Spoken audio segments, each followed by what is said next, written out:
Thunder on the Right by Alan Crawford, read by Fax Fivem. Chapter 12. Populist Past, NeoPopulist Present, opening with the following quotes. There are conservatives whose game it is to quote English poetry and utter neo-Madisonian benedictions over the interests and institutions of establishment liberalism. Then there are other conservatives, many I know, who have more in common with Andrew Jackson than with Edmund Burke. Their hope is to build a cultural siege cannon out of the populist steel of Idaho, Mississippi, and working-class Milwaukee, and then blast the Eastern liberal establishment to ideo-institutional smithereens. From Kevin Phillips. The neo-populist nature of the new right, perplexing to those who expect self-described conservatives to be aristocratic in their sympathies, placing great value on gradual social reform within time-honored traditions, is in fact no mystery at all. It is a natural outgrowth of anti-aristocratic and anti-conservative impulses that have been present in American politics throughout our history, forming a stormy, racial, and sometimes violent tradition of their own. During the 40s and 50s, for example, the left and right wings of American politics often seemed to be wearing each other's masks. Senator Burton K. Wheeler, the vice presidential candidate on the Progressive Party ticket in 1924, had moved into the camp of the America Firsters. So had another progressive guru, Senator Gerald Nye. Henry A. Wallace, who got his start in politics as a Republican, became a Democrat and Secretary of Agriculture in the Roosevelt administration, ran for president in 1948 as the independent candidate of peace and progressivism, and began to side with conservative Senator Robert Taft on certain aspects of foreign policy. Taft, he announced, was more likely to keep the peace than the Democratic Party. Taft's closest Senate colleague, meanwhile, was Robert La Follette, Jr., son of the fiery Wisconsin progressive, at least on matters of foreign policy. Taft, Robert La Follette, Wheeler, and Nye found themselves in almost complete agreement. But perhaps the oddest political turnaround of the period came when Wisconsin's proud populist progressive constituency replaced Robert La Follette Jr. with Joseph R. McCarthy, who had begun his career as a supporter of Robert La Follette Sr., and, as a Democrat, campaigned against Herbert Hoover. In his 1948 campaign against La Follette, McCarthy held the support of organized labor and even won the state's small but decisive pro-communist vote, which had withdrawn its support from La Follette on grounds that he had abandoned his father's isolationism during the Cold War years. McCarthy, an isolationist himself in those days, did not discover anti-communism for another 4 years. Jackson, Bryan, La Follette, Coughlin, Long, and McCarthy. Yet confusing as these manifestations seemed, they made sense in the context of the somewhat bizarre history of American populism, the native radical tradition out of which today's new right has emerged. The historian Peter Viereck has argued that Wisconsin's decision to replace Robert La Follette Jr. with McCarthy was no aberration, but rather a logical step involving the populist appeals of both McCarthy and La Follette. These two seemingly different politicians were, in fact, working much the same turf, the movement that gave us both La Follettes and later McCarthy. Shared 6 important and potentially dangerous characteristics: direct democracy, conspiracy hunting, Anglophobia, Germanophobia, nationalist isolationism, anti-elitist status resentment. The first Wisconsin movement accompanied these characteristics with an unselfish devotion to the masses. The second, with a cynical manipulation of the masses.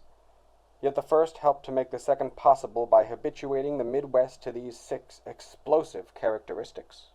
It was therefore capitalist in nature, and still is. It should come as no surprise, then, that today's rightist radicals can also be capitalist with no real interest in abolishing the economic system, but only in putting all Americans on equal, though capitalist footing. Thus today's new right politicians, who frequently rail against big business, desire only to take away the privileges in the form of subsidies and federal contracts it believes big businesses receive at the expense of small businessmen and taxpayers generally. Wishing to make every man a capitalist, the new right sides with the so-called new men of the small business communities and those of the small towns of the heartland rather than the cosmopolitan cities of the eastern seaboard. It is radical, all the same, because, in Hofstadter's words, it continually asserts the claims of democracy and egalitarianism. Jacksonian democracy, the first national outburst of this tradition, is viewed by new rightists like Kevin Phillips and Howard Phillips as a manifestation of all the new right represents, an uprising of robust and exploited commoners, mostly from the South and West, against the entrenched elitists of the eastern seaboard. Howard Phillips has argued in Human Events that Jacksonian democracy, that raging group of malcontents who rose up in anger at the Federalist Party and John Quincy Adams, the choice of New England business and banking interests, marked the beginning of the so-called anti-elitist tradition in presidential politics. The Jacksonians, he went as far to say, used direct mail to combat the elitist, pro-Adams media of the day by soliciting contributions through use of the franking privilege. Facts 5 here. For anyone confused, franking privilege, according to legaldictionary.net, is the right granted to members of Congress and their staff to send mail without the need to pay postage. Yeah, back in the Jackson days, if you were in Congress, I guess you could send just about as much mail as you wanted without paying. Nowadays, that privilege is still technically there, but there are a lot more restrictions. I don't feel like reading all of them right now. Also, I just have to say, I find franking to be just such a funny word for it. It's like, I can really just imagine, some old colonial type being like, "Ah, yes, frank this letter to the general." A perhaps more sophisticated analysis of Jacksonian democracy has come from Robert Whittaker, author of A Plague on Both Your Houses, proclaimed by National Review's William Rusher as the only articulate, bona fide populist in captivity. Whittaker contends that it was not the down-and-out lower class which made up the Jackson Rebellion of 1828 and the Republican populism of 1854, but the up-and-coming small farmers. Though himself a champion of Wallisite politics today, Whittaker candidly acknowledges that populism is by no means entirely good. It has often been oppressively fundamentalist, chauvinist, and racist, and essentially negative. And while few American liberals today would fault Jacksonian democracy, having learned its merits at the feet of Arthur M. Schlesinger, Jr., few would exalt the American nativist movement, Jacksonian democracy's grimmer side. Nativism was in part an outgrowth of the anti-Catholic sentiment brought to America by the English colonists. Despite a dearth of so-called papists in the New World, nativism flourished, rooted in a conviction that Roman Catholicism was an international conspiracy with designs on the New World orchestrated by the Pope. In the heat of this bigotry in the 1840s, convents were burned and priests and nuns harassed. Tensions only increased with the explosive immigration during the early 19th century. In 1845, there were 100,000 immigrants, and only 7 years later, at least 300,000. An influx of an alien way of life that many Americans believed threatened their own established society. As historian Ray Allen Billington has written, the average American had only to look about him to find tangible evidence of the propagandist's worst fears. He could see quiet city streets transformed into unsightly slums by the foreigner's touch. He could see corrupt political machines thriving upon foreign votes and deadlocked political parties struggling for the support of untrained aliens. He could see traditional policy of American isolation threatened by immigrant blocs seeking to embroil the United States in the affairs of their homelands. He could see intemperance, illiteracy, pauperism, and crime all increase with the coming of the foreigner. He could see alien labor, content with a lower standard of living, taking over more and more of the work which American hands had formerly performed. Here were arguments which required no propagandist embroidery. In fact, the influx of aliens was probably beneficial. There was no unemployment problem in this rapidly expanding economy, and taxes were increased to support the poor. A disproportionately large number of aliens populated the almhouses. Nativism assumed organized political form in the mid-1850s with the formation of the Know-Nothing Party, which, at its peak, sent 75 congressmen to Washington and controlled several state legislatures. Political primitives, the Know-Nothings, lacked the political skills to translate their program into law. Even in Massachusetts, where the semi-secret society dominated state government, it failed to pass a single bill of substance. As a political force, Know-Nothingism soon lost relevance as larger issues, slavery being the most terrible, split national organization with regional rivalries of North versus South. Horace Greeley, commenting on Know-Nothingism's eclipse, wrote that it would seem as devoid of the elements of permanence as an anti-cholera or anti-potato rot party would be. Nativism represented, among other things, a turning away from the complexities of the Old World, an early form of isolationism. Anything but conservative in any traditional Burkean sense, it sought to break the bonds to the European past. The platform of one early nativist party, for example, pledged to reject foreign interference from all our institutions, social, religious, and political. It was a movement of resentful, suspicious, and easily threatened Americans, but they saw themselves as part of the worldwide liberal revolution. As Protestants, they felt they were throwing off the ancient chains of the past, of old-world despotism, in which church and state together exploited the people. The earlier American society longed not to maintain continuity with the past, but to start anew.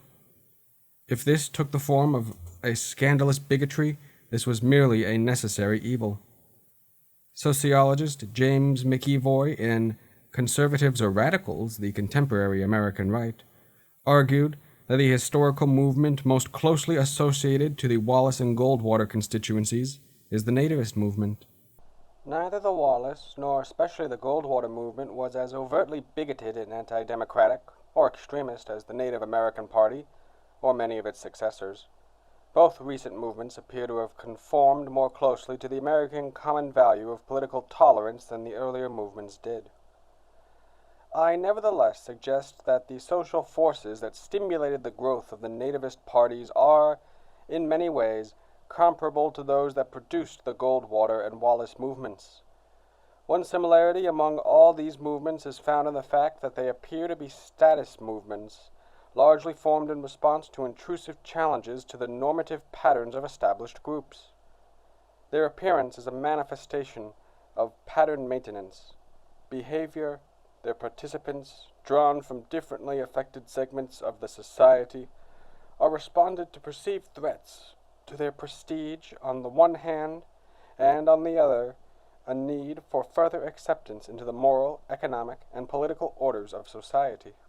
Americans, most of whom are non-ideological and with little taste for political radicalism, soon lost their need for nativism. Their worst predictions about the effect of alien labor on employment, for example, simply did not materialize, and more pressing problems like the Civil War occupied their attention. Still, Jacksonian democracy had triumphed, and the more elitist conservatism of John Quincy Adams and John C. Calhoun, both of whom warned against the onslaught of mass democracy, had lost.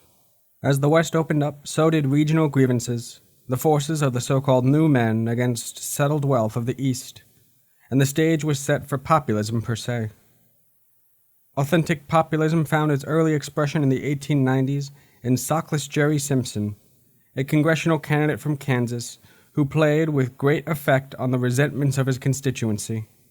He earned his nickname by portraying his opponents as a rich boy. "I can't represent you in Congress with silk stockings. I can't afford to wear 'em," he said. Populism of the late 19th century was a direct outgrowth of Jacksonian democracy. Indeed, some populist party leaders, downright long in the tooth, had been born in the Jacksonian era. Missouri Senator Thomas Hart Benton's monster, the National Bank, was replaced in the popular imagination by Wall Street, as the populists rallied against economic monopoly and its European-tainted base of operations on the eastern seaboard.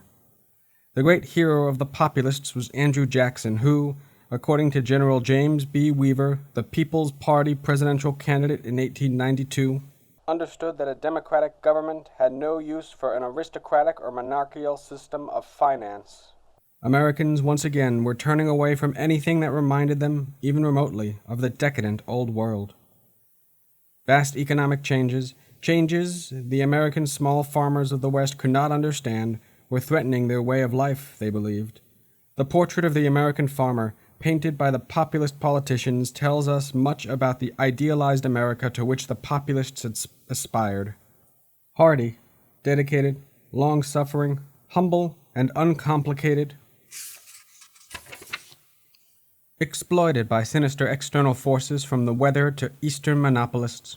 Radical only in his egalitarianism, the idealized farmer did not seek to destroy capitalism, but to compete as a capitalist himself. Hofstadter has written that the two apparently contradictory sides of American populism were these. On the one hand, the old American urge to get ahead, to be a success. On the other hand, the desire to reject the hustle and bustle of the commercial world, to turn away Cincinnatus-like and go back to the plow. Facts 5 here, just in case anyone is unaware. Cincinnatus was a famous Roman dictator. For context, in the era of the Roman Republic, dictator was a specific position where in times of emergency you would get basically all authority for like 1 or 2 years at a time. This could be renewed, of course. The actual story of Cincinnatus is long and complicated, so I'll just give you the idealized one, which is that Cincinnatus, he was retired, then I think it was Hannibal or someone invaded Rome, so, the people in the Senate, they called him out of retirement, and he then, took absolute power. He beat back the invaders, and then gave the authority back to the government of Rome and just kind of went back to the farm. And basically, the story of Cincinnatus is a bit of a, kind of a mythological hero, a man who does not work for himself, but who works for the betterment of his country and his people. That sort of thing. The great commoner, William Jennings Bryan, gave political substance to such grievances. A man of deep fundamentalist religious convictions, steeped in the homely values of the McGuffey readers, Bryan believed deeply in the essential goodness of man and his ability to overcome the evil exemplified in corrupting institutions. His political base was outside the East, as had been the case with the Jacksonian Revolution. With, Viereck wrote, its faith in an idealized a priori abstraction called the common man, as if original sin could cease at the Alleghenies, or as if a semi-Rousseauistic West could dissolve the Burkean contract with the past without suffering from 2 retributions ever after, demagoguery and a culturalist materialism. Gottfried Dietze, a conservative philosopher of political science at Johns Hopkins University, who has examined the decline of the American political experiment in the 20th century, finds its roots in the trend from limited to unlimited democracy. Felix Morley, the conservative scholar and former president of Haverford College, traced the decline back even further, blaming it on Bryan's populist campaign for the presidency in 1896. A growing number of new rightists have begun to acknowledge their debt to Bryan. Chief among them is columnist and author Kevin Phillips. Conservative Digest considered itself, at least during this author's stint as assistant editor in 1975, a populist publication, publishing occasional articles to educate its readers to this tradition. The reason the word conservative appears in its title, I was told by editor Lee Edwards, was to ensure an initial paid circulation of roughly 70,000, the same number of conservatives who are assumed to subscribe routinely to any and all right-of-center publications. From that base, we were to pursue populist Wallicites. But Bryan had preached a gospel of service, the contrary of new right populism. A populism gone sour, Rhetoric called it, which manifests itself in outbursts like Proposition 13. Yet there was a rancor in Bryan, at least in the later Bryan, that reflects the darker side of American populism, the side represented today in the mean-spirited resentments of the new right. It was this quality that H.L. Mencken himself, no benevolent critic, detected. His description of Bryan at the Scopes trial could have been written about Joseph McCarthy in the Army McCarthy hearings. This man, Mencken wrote, was motivated by... Before I get to the quote, I should give a little bit of background. So yes, William Jennings Bryan was a 3-time Democratic nominee for president. He lost all 3. He holds the, I'm not going to lie, somewhat sad record of man who has won the most electoral college votes without ever being president. That's gotta suck.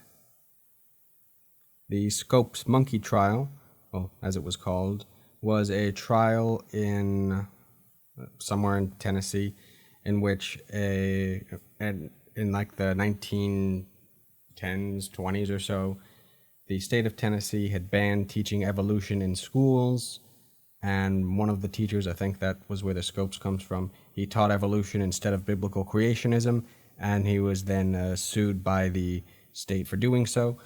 It became this whole media hubbub, and it got to the point where William Jennings Bryan represented the prosecution and in favor of, well, religious fundamentalism, that sort of stuff. Likewise, H.L. Mencken was, at the time, I guess a lot more famous. I'd say he was a bit of an oddball, but he was also a man who, among other things, had a disdain for organized religion and religion in general. One neat fact is he actually coined the term Bible Belt, describing the location of the Scopes monkey trial as the buckle of the Bible Belt. So even if you've never heard of the man, there's a pretty good chance you've used at least one of his sayings. hatred of the city men who had laughed at him so long, and brought him at last, so tatterdemalion an estate. He lusted for revenge upon them. He yearned to lead the anthropoid rabble against them, to punish them for their execution upon him, by attacking the very vitals of their civilization.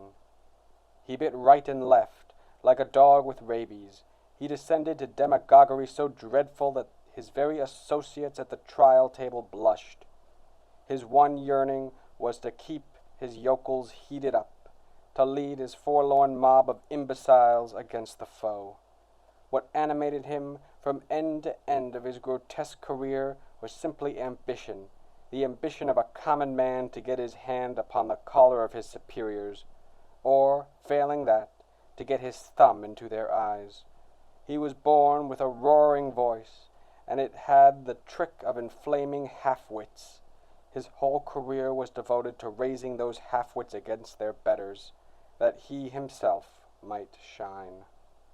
The most virulent populist rabble-rouser was Father Charles Coughlin, the fiery Depression-era priest of Royal Oak, Michigan. Widely regarded as a right-wing anti-Semite, Coughlin was nevertheless right out of the populist progressive tradition. From his pulpit at the shrine of the Little Flower, Coughlin appealed to the downtrodden, preaching economic reforms to the left of the New Deal. Originally opposed and harassed by the large population of Ku Kluxers in his community, he won them over, appealing as they both did to lower and lower middle-class Americans who felt abused and exploited. Like the populists and progressives, Coughlin believed that America could be pulled out of the depths of the Depression with free silver, the stick with which he beat Wall Street bankers, Eastern Seaboard intellectuals, and internationalists. All three groups, of course, were despised by both Democratic populists and right-wing anti-Semites.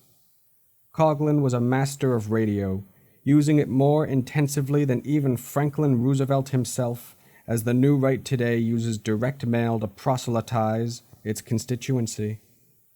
Coughlin maintained a huge mailing list and appealed for funds on his nationwide radio broadcasts. If the money did not flow in fast enough, he had only to suggest he might have to discontinue his work, and the mails would yield contributions large and small. Funds flowed mysteriously from the coffers of the Shrine of the Little Flower to those of Social Justice, his political organization. An advocate of direct democracy, he backed the Ludlow Amendment, which prevented declarations of war without approval by referendum, and, in 1935, he opposed the World Court, mobilizing his supporters into a massive mail campaign to fight it. The court, he told his constituents, would be a tool in the hands of the bankers. Congress was stunned by the outpouring that followed. Between 40,000 and 200,000 telegrams bearing more than 1 million signatures arrived on Capitol Hill. Like most populist demagogues, Coughlin offered no concrete political and economic program. Social justice urged the decentralization of wealth, traditionally a left-wing goal, and Coughlin railed against the capitalistic, money-hoarding dynasties. Yet he also blasted fascism, Bolshevism, and socialism, never bothering to distinguish among them, nor between them and his own ideology. Much of his appeal was purely demagogic and contained the obligatory elements of anti-intellectualism. He once attacked the vested interests of wealth and intellect, and when criticized by James Roland Angle of Yale, Coughlin replied that the presidents of Yale always were and still are a little soft-headed. Coughlin was only one of a number of populist rabble-rousers to come to prominence during the Depression, when desperate Americans sought scapegoats and were vulnerable to demagoguery. William Randolph Hearst, for example, exhibited many of the same characteristics, with his genius for stirring up lower middle-class resentments through his newspaper empire. He too started out as a Jeffersonian Democrat, ending up as a neo-fascist who inveighed against the politicians, the professors, the failures, the cranks, the visionary theorists, the unpractical experimentalists, who were all ready to tell the table and experienced businessmen of the country how to run their individual businesses and the business of the country. Hearst, too, promised to restore American government to the people, and his fierce isolationism of the 1930s was a revolt against England and Europe in general. No isolationist a generation earlier, he had been instrumental in arousing jingoist passions for the Spanish-American War. Huey Long was more of a practical politician with a decidedly authoritarian streak than an ideologue. Declaring every man a king, he almost made himself one, and had he not been assassinated, it is at least theoretically possible that he would have ascended to the presidency. He taxed the rich to promote popular spending programs and wowed his constituency in Louisiana with his antics, carefully designed to mock the stuffy and dignified political leaders with whom the rough-hewn Long had to do business. Maybe you've heard of this book, a critic once barked.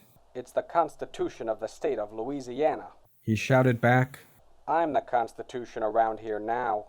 Such outbursts of populist fervor as Coughlin's biographer Sheldon Marcus had written are social movements rather than political instruments. The Coughlin and Francis Townsend movements were the creations of two men. Having no viable political organization, they had no professional machines for getting out the votes.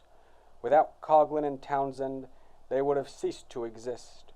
Both organizations were autocratic in structure and suffered from an absence of young supporters who would have brought energy and zest to the election campaign. Still, Huey Long had a machine, and, once elected to the U.S. Senate, he ruled Louisiana through a hand-picked gubernatorial successor. Long had a program as well, He sincerely believed in the redistribution of wealth and pursued that goal with a ruthless single-mindedness. George F. Will has written that Long is remembered as a regional anachronism, but he seized the opportunity that modern society provides for the politics of class antagonism. Long knew where he was going and cut a swath through institutions to get there. He had an egalitarian sense of what would be equitable in social results, but he had no sense of fairness in social procedures. Destination was everything, due process was nothing, and he turned the state into a crude engine of redistribution. Huey Long represents a lesson for conservatives temporarily fetched by the allure of quick results through direct democracy. He is direct democracy's end result. Long's personal heroes, coincidentally, were Andrew Jackson, Robert La Follette Sr., and George W. Norris of Nebraska, a Republican who supported the New Deal and FDR's re-election in 1936. Joseph McCarthy may well have brought liberalism to a boil, in William F. Buckley's phrase, but he caused problems for American conservatives as well. What were they to make of this outrageous upstart from the heartland of American progressivism, who, however crudely, effectively focused public attention on a problem they themselves believed to be very real, even critical? For the most part, they welcomed him. While certain prominent conservative intellectuals were squeamish about McCarthy, an overwhelming majority offered little real resistance. He may have been a demagogue, they felt, but he was our demagogue. After all, communism is so much worse. He became a New Right cult figure, winning symbolic vice presidential votes at the 1979 Young Americans for Freedom Convention. And even today, in Washington's right-of-center circles, the depths of one's commitment to the one true way is gauged by a willingness to say, yes, McCarthy was right. Columnist M. Stanton Evans likes to boast with his tongue, only partly in cheek, that when he was a student at Yale, he and his conservative classmates formed a conservative club for which membership was determined by willingness to endorse McCarthy's methods even if one did not endorse his goals. But I was young and idealistic then, Evans told a Young Americans for Freedom gathering in 1975. And have since moved to the right. The anti-conservative right. McCarthy was squarely in the somewhat bizarre and definitely unconservative tradition of Jackson and Bryan. In fact, there is a strong argument to be made that his campaign was less anti-Soviet than anti-elitist, seeking revenge on State Department Ivy Leaguers and not Kremlin hawks at all. McCarthy's techniques on political action tended toward government by rabble-rousing, in Will Herberg's phrase. Like Huey Long and Father Coughlin, his real interest was to arouse status antagonisms. Today's New Right is also a primitive kind of right-wing populism that has all but exterminated the few remnants of the Burkean tradition, that commitment to a politics that puts preservation of tradition and order above even such political values as individualism and mass democracy, from which American conservatives, until very recently, have claimed descent. Those who watched the 1976 Republican National Convention on television could observe that the forces backing the presidential candidacy of Ronald Reagan, the explicitly conservative candidate, displayed few of the characteristics ordinarily associated with conservatism. The 1968 and 72 GOP conventions were bland and well-behaved. The Reaganites in 1976 were boisterous and occasionally ill-tempered, bucking a party elite. They were outsiders trying to wrest control of the GOP from the so-called establishment. Lacking the support of the Republican leadership, they turned elsewhere for support, to the people, making much of the fact that Reagan won more popular votes during the primaries than did President Gerald Ford. Writing off much of the party's money and organizational support, still associated with Nelson Rockefeller and the Eastern leadership, they took advantage of the rightists' experience in direct mail fundraising, filling the campaign treasury with a hefty sum of small contributions from middle-income Americans, winning big in the South and West. It was very reminiscent of 1964, when a ragtag group of young right-wingers, many of them associated with Young Americans for Freedom, promoted the unlikely candidacy of Barry Goldwater of Arizona, a new man from the West. With meager support from party leadership, he turned for his money to the new wealth of the rising Sun Belt. Following a raucous convention, Goldwater's drive for the nomination exhibited a certain insensitivity to continuity within the party and little willingness to accept the existing leadership. By the time Reagan had ran for president, Goldwater had outgrown Goldwaterism, arguing that Gerald Ford was sufficiently conservative and stressing the importance of continuity of leadership in the impending crisis. And if the average American associating conservatism with old rather than new wealth, with continuity rather than upheaval, with the status quo rather than rebellious change, he looked upon the Goldwater and Reagan campaigns as somehow unconservative, he would not be far from wrong. Right-wing activity in America has increasingly manifested itself as a protest movement, waging war with the status quo, unwilling to accept political and economic order. Unlike the great conservatives, Burke, Adams, Disraeli, Churchill, who acknowledged the contributions of liberalism, the American right has refused to acknowledge the moderate advancements of even this country's peculiarly conservative liberalism, for which they have been chastised by University of Dallas professor Frederick Williamson. Conservatism, in simple justice, if not in charity, must cease blaming latter-day liberalism for all the evils of our times. Conservatism must respect the historic role of liberalism and the social conscience of the age. If, as Raymond English has said, the function of conservatism is to forestall revolutionary situations, it must be reformist. It cannot pout, or it will become nothing more than a protest movement, impotent and irrelevant. Clinton Rossiter observed in 1962, in the second edition of Conservatism in America, that the conservative is the custodian of the vast fabric of traditions, institutions, and aspirations of his country, and consequently a prisoner, in a sense, of the so-called liberals who keep the process in motion. If the social process moves steadily but not explosively, his reactions can take the form of conservatism. But if those interested in reform act as radicals, if the process begins to speed up visibly, his reactions must aim beyond mere conservation at restoration. And that is the point at which the conservative mission becomes difficult to pursue.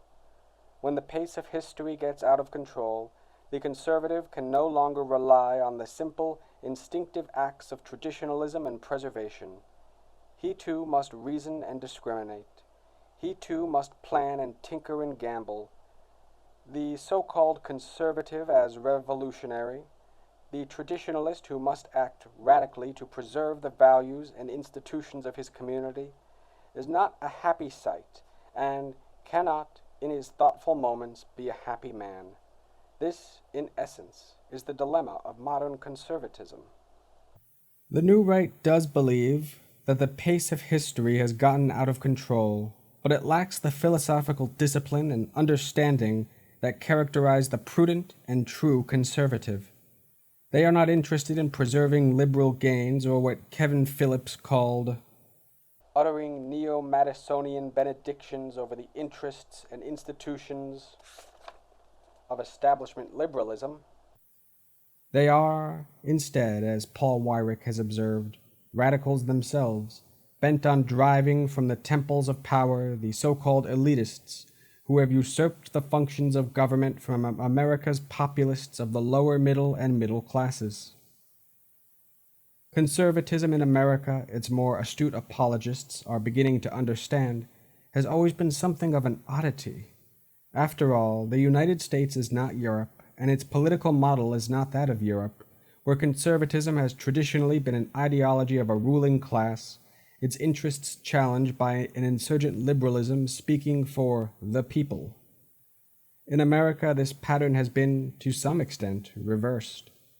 Here, at least in recent years, conservatism has been the ideology of small capitalists of the rising towns and cities of the Middle West, the South, and West. A rising merchant class, similar to the liberal constituency of Gladstone in England, asserting its claims through such associations as the U.S. Chamber of Commerce and the National Association of Manufacturers, against an entrenched establishment based on the eastern seaboard and perceived as liberal. Hey, I just want to give a little bit of context to anyone who might not be as familiar. So, the history of even the terms liberal and conservative, they're very weird and confusing. But the story I like to tell is just kind of the story of the terms left-wing and right-wing, where during the French Revolution, some people were, well, not some people, a bunch of people were discussing what role should the king have in society. Those who wanted the king to stay in power, they sat to the king's right, and those who wanted the king out of power sat to the king's left. Hence, you have right-wing being, as I like to put it, people who want to preserve tradition, and left-wing being people who want to move past it. Now, a lot of political thought, at least as we know it today, does have some origins in Europe, but at the same time, most, if not all, European governments have some origins as monarchs. While America, we've never been a monarchy. If any of you have watched Schoolhouse Rock, you know what I mean. But the fact that we never had a monarchy or a landed aristocracy, or at least literally, in fact, our Constitution quite literally prohibits any creation of a monarchy or official aristocratic title, well, it has kind of skewed our perception of politics, as we don't exactly have that exact same type of political tradition that dates back to, I don't know, hundreds or thousands of years ago. Hopefully this helps. This confusion has not been helped by the contention of the rightists that they are acting in defense of the values upon which they believe the Republic was founded, values that are being subverted, they believe, by liberal elitists. This claim, advanced by right-wing pundits, did serve a useful function, for it enabled them to assert their conservatism despite the apparent contradictions. They have similarly claimed that the American Revolution was not a revolution at all, but a conservative effort to reassert existing liberties usurped by the Crown. Only in recent years have a growing number of new right journalists begun to reassess much of this long-held explanation of the contradictions of American conservatism. Kevin Phillips, for example, now openly acknowledges that much of the political activity performed in the name of conservatism is not conservative so much as populist. And new right politicians, painfully aware that the term conservatism has connotations of big business, Wall Street, and the like, for their intended Wallaceite constituency, have been taking great pains to disassociate themselves from it. The new populism, in this sense, is a commercial marketing or packaging strategy, but it is also a belated recognition of a truth. After all, how seriously Burkean can a political movement be which urges formation of a new political party with a George Wallace at its helm? No, the self-conscious populism of the new right is genuine, leading the political scientist Jean Kirkpatrick to observe in commentary that it is not really new at all, but a strain of nativist populism whose roots are deep in American history and which has already played a highly important role in American politics, especially in the South and Southwest. In Washington today, an organization called the Populist Forum operates to aid and abet any and all spasms of anti-establishment behavior, apparently without discrimination. Its guru is the writer Robert Whitaker, an associate of Rusher and aide to Republican Congressman John Ashbrook of Ohio.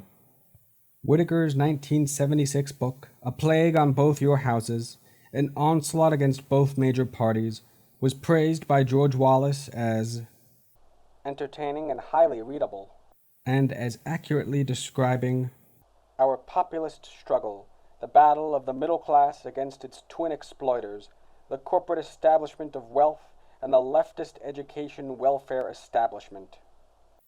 Whitaker and a colleague, sometime public relations man Robert Hoy, have involved themselves in several protest movements, serving as itinerant bipartisan organizers.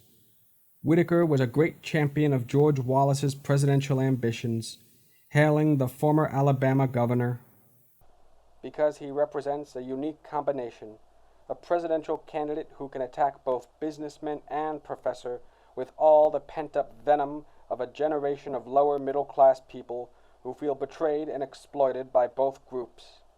It is high time that a new lower middle-class revolt took place. In 1975, Hoy traveled to Kanawha County, West Virginia, to handle press relations for the textbook protesters, and to South Boston to support anti-busing forces. He worked with the left-wing Miners' Right to Strike Committee during the 1978 Wildcat walkouts by the United Mine Workers, and coordinated the shipment of 100,000 pounds of food from the striking farmers of the American agricultural movement to the miners. A bit of context. A wildcat strike is a strike that a union goes on which is not actually sanctioned by the union. So in this case, the 1978 Wildcat walkouts, as mentioned, they were when members of the United Mine Workers Labor Union were not happy with the employer and not happy with their union, so they went on strike against the wishes of their union. These are illegal normally, these types of wildcat strikes. Likewise, the American agricultural movement was, at the time, a movement of farmers who were not happy with basically the rising costs of everything and the greater financial difficulty that came with farming. In 1979, Hoy toured Europe to meet with leaders of what he described as nationalist parties. These included the Scottish National Party, the Plaid Cymru of Wales, and Great Britain's National Front. In the United States, he has been in close contact with the racist Southern National Party. The paranoid style. One of the great dangers of this fundamentally anti-conservative and radical tradition lies in its almost inevitable tendency to what Hofstadter has called the paranoid style in American politics. Convinced that their views are the views of the vast, unrepresented majority of Americans, new rightists, the political descendants of Bryan, Coughlin, or McCarthy, yet with an ideology outside the political mainstream, must find conspiracies to explain their failure to gain control of their government. Sociologist Edward Shills, analyzing this tendency in his book The Torment of Secrecy, contends that ideological extremists, because of their isolation from the rest of society, feel menaced by unknown dangers. The paranoid tendencies, which are closely associated with their apocalyptic and aggressive outlook, make them think that the ordinary world from which their devotion to the ideal cuts them off is not normal at all. They think it is a realm of secret machinations. What goes on in the world of pluralistic politics, in civil society, is a secret to them. It is a secret which they must unmask by vigorous publicity. Their image of the world as the realm of evil against which they must defend themselves and which they must ultimately conquer forces them to think of their enemies' knowledge as secret knowledge. As Viereck has written of La Follette and McCarthy, conspiracy hunting may seem inconsistent within the cult of direct democracy, but actually the combination of these two absurdities was necessary for face-saving. In no other way could the progressives explain to themselves why they lost all nationwide elections. They could not blame the mass voter. That would be heresy, for they deemed him full of natural goodness, or like Rousseau's noble savage. Therefore they had to blame their electoral defeats, not on some infallible will of the people, but on some malignant conspiracy of Eastern bankers and warmongers, cheating their hero out of his rightful place in the White House. That was precisely how La Follette himself explained his defeat in 1924. The people intended to vote for him, he reasoned, but the big interests would not let them, through some unproved, mysterious plot. The big interests kept the toilers from the polling booths. Today's new rightists, well aware of the mistakes of their mentor Joe McCarthy, face a similar dilemma but address it in a more sophisticated manner, one tempered by modern public relation methods. Their conspiracy theories, expressed in less simplistic terms, attempt to explain their inability to win national elections despite the heartland's new majority, which they believe shares their loathing of liberalism and its fellow travelers. They must invent, therefore, explanations which, however sophisticated, remain conspiratorial, while there continues to exist in right-wing circles a dread of the Chase Manhattan Bank, the Council of Foreign Relations, and the Trilateral Commission. More up-to-date right-wingers prefer to blame their inability to play successful politics on, to give one example, the liberal media. The major television networks, however, are only one part of the vast conspiracy, which encompasses almost all major institutions of government. These include the federal bureaucracy, the organized labor movement, or labor bosses, the courts, the national leadership of the two major political parties, all moderate politicians, the special interests, the public schools and public school administrators, big businessmen who believe in one-world government and trade with communist countries, the major centers of intellectual activities such as the universities and foundations, New York City, etc. It is a vast conspiracy, indeed, that thwarts the will of the people, so the new right rationale goes. So vast, in fact, that everyone is a member except the tiny minority of new right ideologues and their constituents. The society, indeed the age, is the conspiracy.